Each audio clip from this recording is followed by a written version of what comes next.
Hello मित्रों, कैसे हैं आप सब। आशा करता हूं कि आप अच्छे होंगे, कुशल होंगे। आइए इसी कामना के साथ शुरू करते हैं आज का ये क्लास। आज का जो क्लास होगा झारखंड को जानिए श्रृंखला का ये छठी कड़ी होगी। और इस कड़ी में आज हम लोग झारखंड के विविध विषयक तथ्यों को देखेंगे। आइए तो आज का क्लास हम शुरू करते हैं।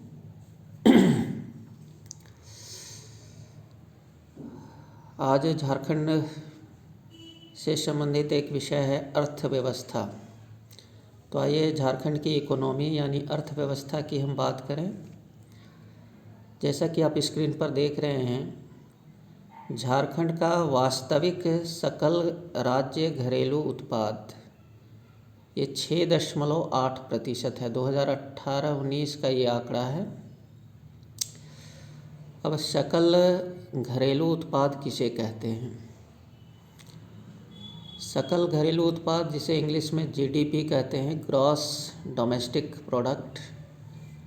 जीडीपी की अवधारणा क्या है, ये आपको पहले जानना होगा।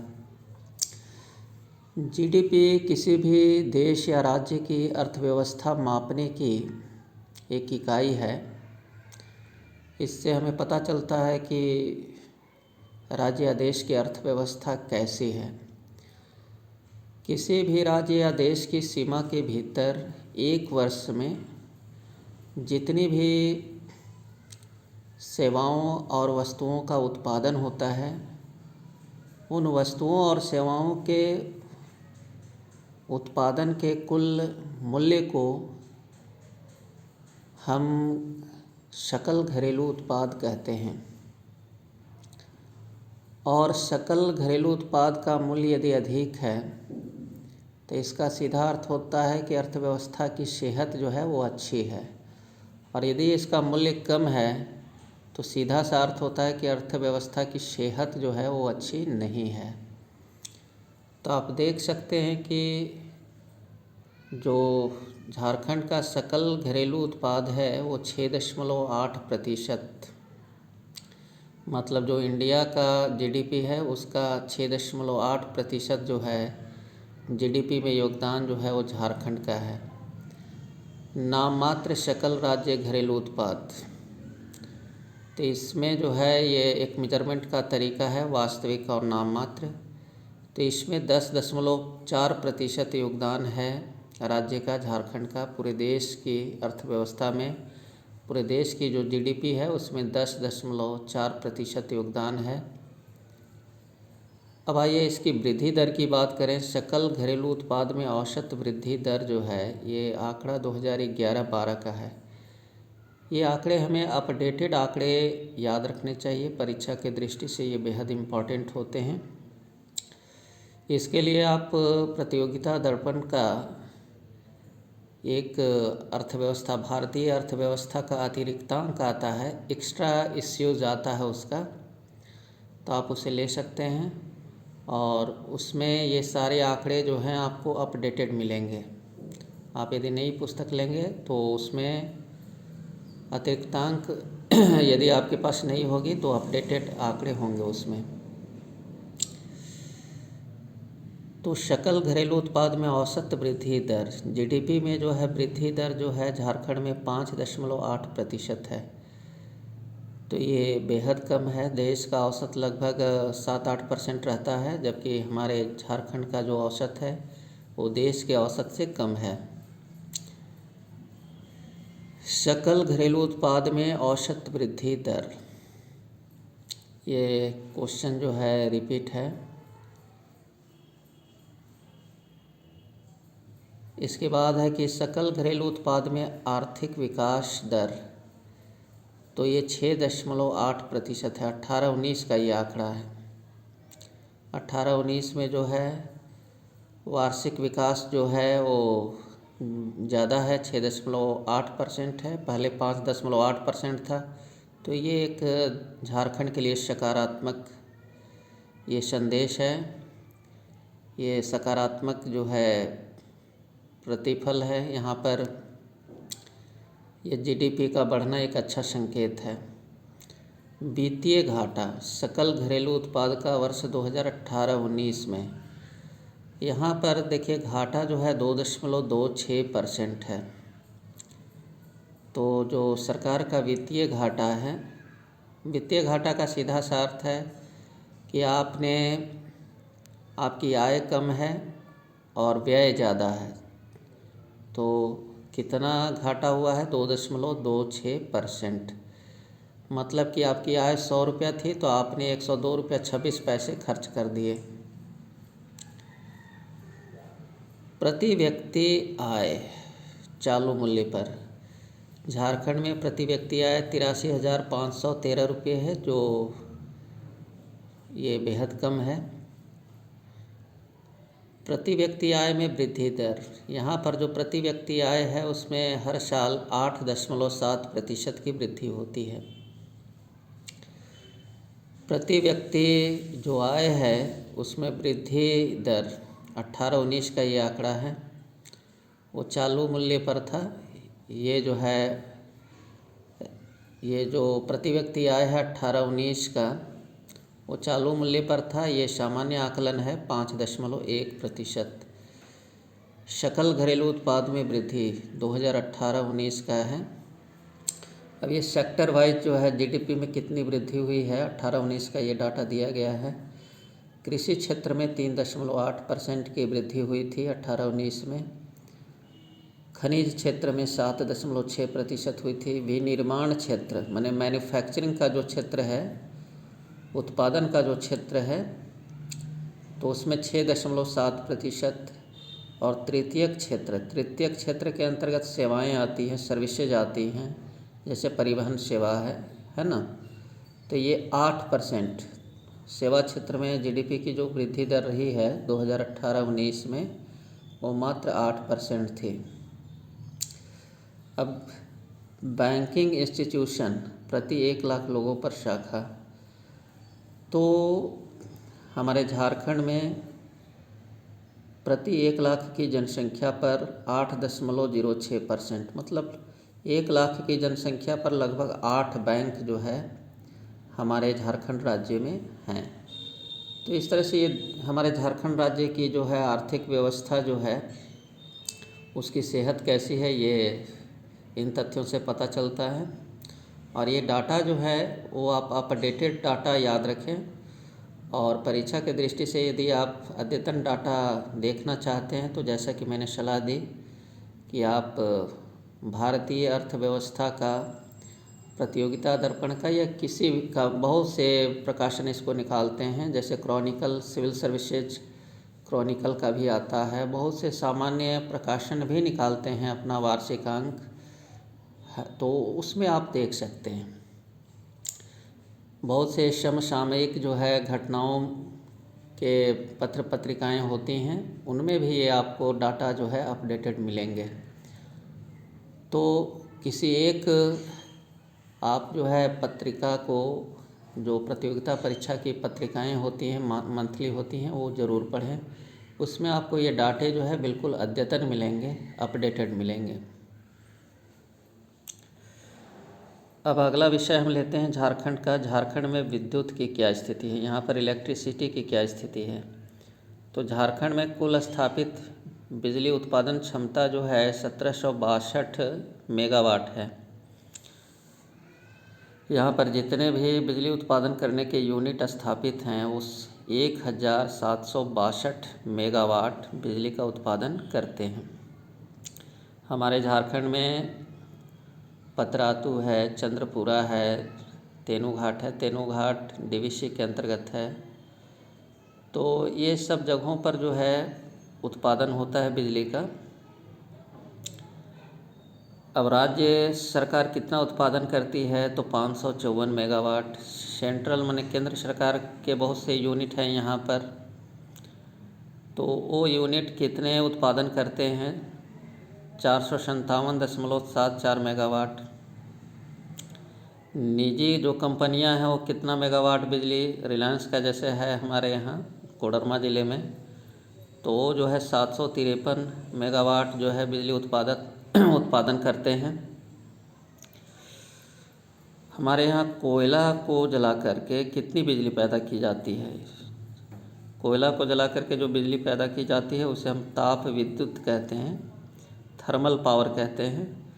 तो ये 1543 मेगावाट, लगभग 1500 मेगावाट बिजली जो है कोयले से उत्पादित की जाती है। और अभी हमारे राज्य में परमाणु बिजली घर नहीं है, इसलिए परमाणु बिजली घर से जीरो उत्पादन होता है। पन बिजली, हमारे यहाँ जो पन बिजली है, जल विद्युत है, 151 मेगावाट मात्र इससे उत्पादन होता है, जो कि डीवीसी के अंतर्गत बहुत से इस तरह के प्रोजेक्ट हैं। और स्वर्णरेखा नदी पर भी है हाइडल प्रोजेक्ट सिकीदरी में। तो ये सब मिला करके पन बिजली हमारे झारखंड राज्य में 151 मेगावाट होता है। नवीकरणीय ऊर्जा, रिन्यूएबल एनर्जी जो है, इसकी ओर भी सरकार ध्यान दे रही है। और सोलर सिस्टम से जो है, पवन ऊर्जा से, सौर ऊर्जा से जो नवीकरणीय साधन हैं, उनसे 27 मेगावाट बिजली का उत्पादन किया जा रहा है हमारे राज्य में। ये जनवरी 2018 तक का आंकड़ा है। चलिए अब खनिज की बात करें। जैसा कि आप सभी जानते हैं कि झारखंड को खनिज में धनी माना जाता है। यहाँ पर खनिज संपदा की भरमार है और झारखंड की पहचान जो है पूरे देश में एक खनन क्षेत्र के रूप में होती है। यहाँ पर बहुत से माइनिंग एरियाज़ हैं। तो झारखंड में जो कोयला रिजर्व है उसमें ये पूरे देश में प्रथम स्थान पर है। हमारे यहाँ जो है झरिया में, और ये जितने भी कोल एरिया हैं वो धनबाद से सटे हुए हैं, धनबाद ज़िले में। तो जितने भी रिजर्व हैं हमारे यहाँ कोयले के, उसमें पूरे इंडिया में जो है ये यहाँ का रिजर्व प्रथम स्थान पर है। यहाँ मैंने भंडार सबसे अधिक है। लौह रिजर्व में दूसरे स्थान पर है। लोहा का जो ये पट्टी है हमारे यहाँ, लोहा अयस्क की पट्टी, वो सिंहभूम ज़िले में है। और ये लोहे के अयस्क में भी हमारे झारखंड का पूरे देश में दूसरा स्थान है।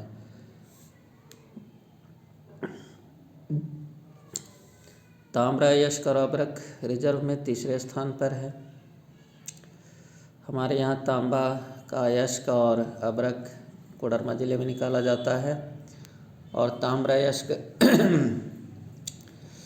ये दोनों में हमारा ये जो इसका जो रिजर्व है हमारे यहाँ झारखंड में, इसके जो खनन क्षेत्र हैं वो काफ़ी संख्या में है। और देश में तीसरा स्थान जो है इसका आता है झारखंड का।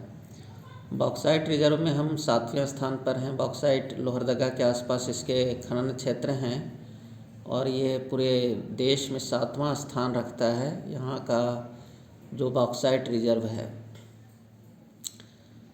बॉक्साइट रिजर्व कहने का मतलब है कि जो हमारे यहाँ भंडार है बॉक्साइट का अनुमानित भंडार, वो पूरे देश में 7वें नंबर पर आता है। कुल खदानों की संख्या जो है यहाँ पर 370 है। अभी जो खुले हुए खदान हैं यहाँ पर, जहाँ से कि उत्पादन लगातार हो रहा है, वो 370 खदान हैं।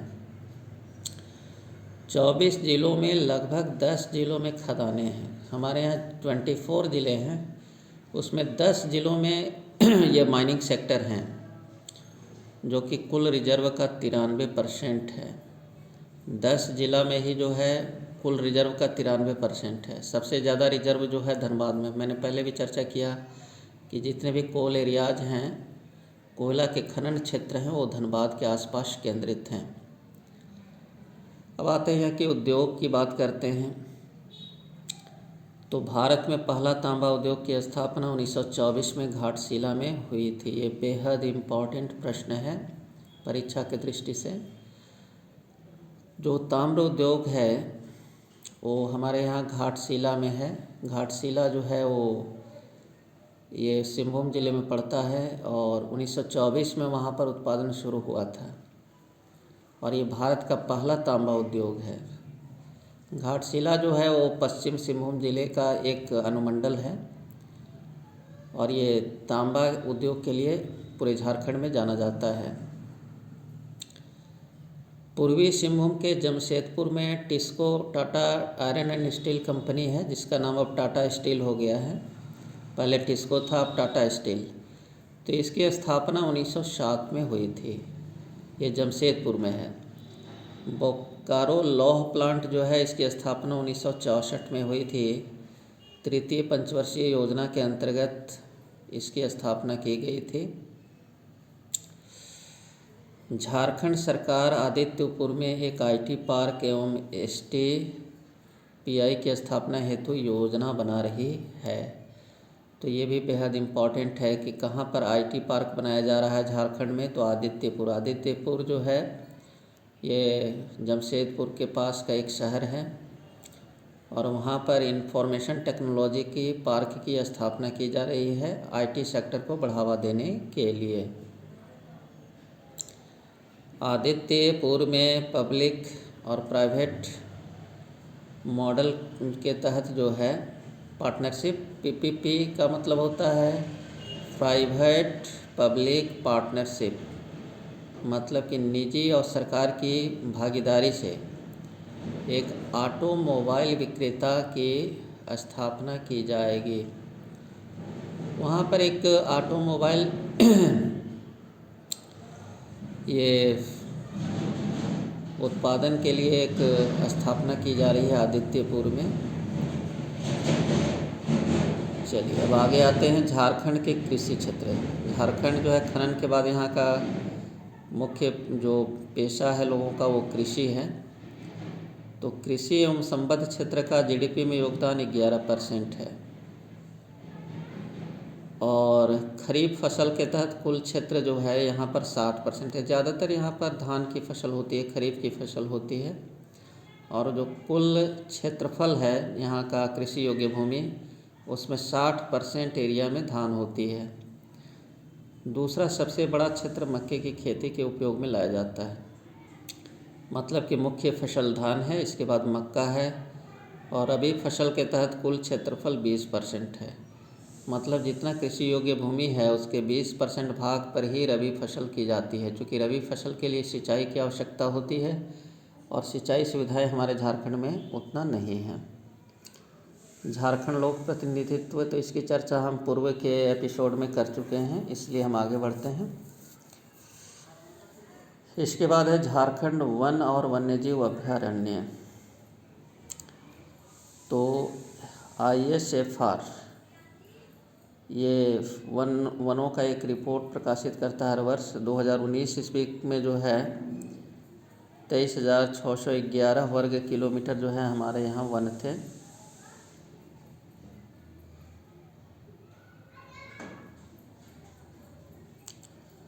इसके बाद ISFR का जो रिपोर्ट 2019 है उसके अनुसार कुल दर्ज वन जो है हमारे यहाँ 29.62% थे। अति घने वन जो थे जंगल वो 3.27% थे। मध्यम घने वन जो थे 12% थे। खुले वन जो थे वो 14% थे। अब प्रति व्यक्ति कुल वन, ये बेहद इम्पॉर्टेंट सवाल हो जाता है कि एक व्यक्ति पर कितना वन क्षेत्र पड़ता है झारखंड में। तो ये है 0.08 है ना, ये हेक्टेयर में होना चाहिए। 0.08 हेक्टेयर एक व्यक्ति पर इतना जो है हेक्टेयर जो है जंगल है हमारे झारखंड में। कुल वन्यजीव अभयारण्य यहाँ पर कितने हैं, तो 11 हैं। राष्ट्रीय उद्यान एक है, बेतला राष्ट्रीय पार्क, ये आपको याद होना चाहिए। और वन्य जीव अभयारण्य कहते हैं कि किसी जंगल के एरिया को यदि उसको सुरक्षित कर लिया जाता है, उसमें जंगलों में जो है ये प्राकृतिक वातावरण में वो विशेष पशुओं को जो है सुरक्षित रखा जाता है, तो उसको वन्य जीव अभयारण्य या सेंक्चुअरी कहते हैं। ऐसे सेंक्चुअरीज में आम जनों का प्रवेश जो है वो बाधित रहता है, प्रतिबंधित रहता है ना, और केवल पर्यटन के लिए ही वहाँ पर जाने दिया जाता है। और ये मैंने प्रतिबंधित क्षेत्र हैं जो जीवों के उन्मुक्त विचरण के लिए होते हैं, तो इसको हम अभयारण्य या सेंचुरी कहते हैं। और इसकी संख्या हमारे यहाँ 11 है। इसमें एक पलामू अभयारण्य भी है, और जिसकी स्थापना जो है वो सबसे पहले झारखंड में की गई थी। और जेपीएससी के 7th जेपीएससी के पीटी में ये सवाल जो है पूछा गया था कि झारखंड राज्य का कौन सा अभयारण्य जो है वो पहला अभयारण्य है, तो यह आप याद रखेंगे, पलामू अभयारण्य। इसकी स्थापना 1974 के आसपास की गई थी और पूरे झारखंड राज्य का ये पहला अभयारण्य है। राष्ट्रीय उद्यान ये भी जो है सिंगल है, केवल एक है, बेतला राष्ट्रीय पार्क। और ये जो बेतला राष्ट्रीय पार्क है ये लातेहार जिला में पड़ता है, आप ये इसे याद रखेंगे। अत्यधिक तथा न्यूनतम वन क्षेत्र, तो ये तो हम पहले चर्चा कर चुके हैं। लातेहार में 56% जो भूमि है वो जंगली है, और जामताड़ा में सबसे कम है 5%, 5.56%। तो ये याद रखने की चीज़ है। सबसे ज़्यादा जंगल लातेहार, सबसे कम जंगल जामताड़ा। ये झारखंड की प्रशासनिक इकाइयाँ, तो इसकी चर्चा हम पूर्व के एपिसोड में कर चुके हैं, तो आगे बढ़ते हैं। अब झारखंड में शिक्षा का क्या स्थिति है, तो यहाँ पर केंद्रीय विश्वविद्यालय एक है जो कि आपको जानना चाहिए। केंद्रीय विश्वविद्यालय जो है रांची के पास ब्राम्बे में है। कुल विश्वविद्यालय यहाँ पर जो यूनिवर्सिटीज़ हैं वो कुल 9 हैं। उस यूनिवर्सिटी में सारे यूनिवर्सिटी, कुछ डीम्ड यूनिवर्सिटी हैं जैसे बीआईटी मेसरा है। तो सभी विश्वविद्यालयों की कुल संख्या यहाँ पर 9 है। कोल्हान विश्वविद्यालय और नीलांबर पीताम्बर विश्वविद्यालय की स्थापना जो है बाद में की गई है, 2009 ईस्वी में की गई थी। कोल्हान विश्वविद्यालय चाईबासा में है और नीलांबर पीताम्बर विश्वविद्यालय पलामू के मेदिनीनगर में है, ये आपको जानना चाहिए। उच्च विद्यालयों की संख्या हमारे यहाँ लगभग 2500 है, ये रफ टफ आंकड़ा याद रखना चाहिए। माध्यमिक विद्यालय जो हैं जहाँ इंटर तक पढ़ाई होती है, +2 तक, ये माध्यमिक गलत लिखा हुआ, माध्यमिक नहीं मध्य विद्यालय होना चाहिए था, 13,418 है। प्राथमिक विद्यालयों की संख्या 25,000 है। कुल मेडिकल कॉलेज यहाँ पर 6 हैं, जिसमें कुछ मेडिकल कॉलेज अभी हाल में बने हैं, जैसे पलामू मेडिकल कॉलेज है, हजारीबाग मेडिकल कॉलेज है, ये सब नए बने हैं। इसके बाद जो है इंजीनियरिंग कॉलेज भी 4 हैं यहाँ पर, जिसमें सबसे पुराना बीआईटी सिंदरी है। बीआईटी सिंदरी जो है ये राज्य का सबसे पुराना इंजीनियरिंग कॉलेज है। झारखंड की साक्षरता दर, इसकी चर्चा हम पहले कर चुके हैं, 66% है। पुरुष साक्षरता 76 है, महिला साक्षरता 55% है। सबसे अधिक साक्षरता वाला ज़िला जो है रांची है, सबसे कम साक्षरता वाला ज़िला जो है पाकुड़ है, इसकी चर्चा हम पूर्व में कर चुके हैं। अब आइए परिवहन की बात करते हैं, तो यहाँ पर एनएच की कुल संख्या जो है 33 है। राष्ट्रीय राजमार्ग जो झारखंड से गुजरते हैं उनकी कुल संख्या 33 है। इसमें सबसे मुख्य है जीटी रोड, जिसको NH2 बोला जाता है, वो भी हमारे झारखंड से गुजरती है। इसके बाद है राष्ट्रीय राजमार्गों की झारखंड में कुल लंबाई जो है 3,500 के आसपास है, 3400 किलोमीटर। राज्य राजमार्गों की कुल लंबाई जो है 1231.9 किलोमीटर है। जिला सड़क जो हैं ये प्रखंडों को जोड़ने के लिए बनाए जाते हैं, ये 4,845 किलोमीटर हैं। झारखंड में जो सड़कों का घनत्व है, डेंसिटी है, वो 153 जो है प्रति वर्ग किलोमीटर है। 1 वर्ग किलोमीटर में 153 किलोमीटर सड़कों का घनत्व है। सबसे लंबा जो NH है वो NH33 है। NH33 जो है वो बहरागोड़ा से स्टार्ट होती है और ये हजारीबाग से होते हुए ये कोडरमा ज़िले से होते हुए बिहार में चली जाती है। तो आप याद रखें, NH33 जो है वो हमारे झारखंड राज्य का सबसे लंबा नेशनल हाईवे है। रेल घनत्व की बात करें तो ये प्रति किलोमीटर प्रति वर्ग का 100 किलोमीटर। ये कहना क्या चाहता है कि 100 वर्ग किलोमीटर ना, 100 वर्ग किलोमीटर के क्षेत्रफल में कितना किलोमीटर जो है रेलवे लाइन बिछी हुई है। तो 10/10 माने 10 लंबाई और 10 चौड़ाई, तो 100 वर्ग किलोमीटर हो जाएगा। तो 10 किलोमीटर लंबा और 10 किलोमीटर चौड़ा क्षेत्रफल में मात्र जो है वो 30 किलोमीटर ही रेल लाइन बिछी है। झारखंड एक पठारी इलाका है, यहाँ पर रेलवे लाइन बिछाने में काफ़ी ये दिक्कतें होती हैं और काफ़ी खर्चीला होता है, इसलिए यहाँ पर रेलवे मार्ग का विकास उतना नहीं हो पाया है। झारखंड का यातायात इंफ्रास्ट्रक्चर में क्या स्थान है, तो यहाँ का जो इंफ्रास्ट्रक्चर है वो देश में 14वें स्थान पर आता है। इंफ्रास्ट्रक्चर में सड़कें आती हैं, रेलवे लाइन आती है और हवाई यातायात के लिए हवाई अड्डे की सुविधा आती है। तो इसमें जो है झारखंड का 14वां स्थान है। तो ये झारखंड के कुछ मुख्य बिंदु थे। तो अभी तक की जो भी मैंने कक्षाएं ली थी वो इन जनरल थी, सामान्य थी, एक दृष्टि में थी।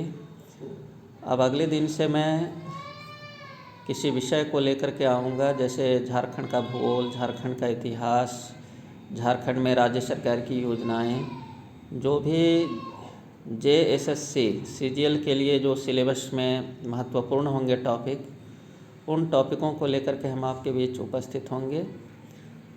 आज तक के लिए यहीं मिलते हैं फिर नेक्स्ट क्लास में। सभी को मेरा बहुत बहुत धन्यवाद। जोहार झारखंड।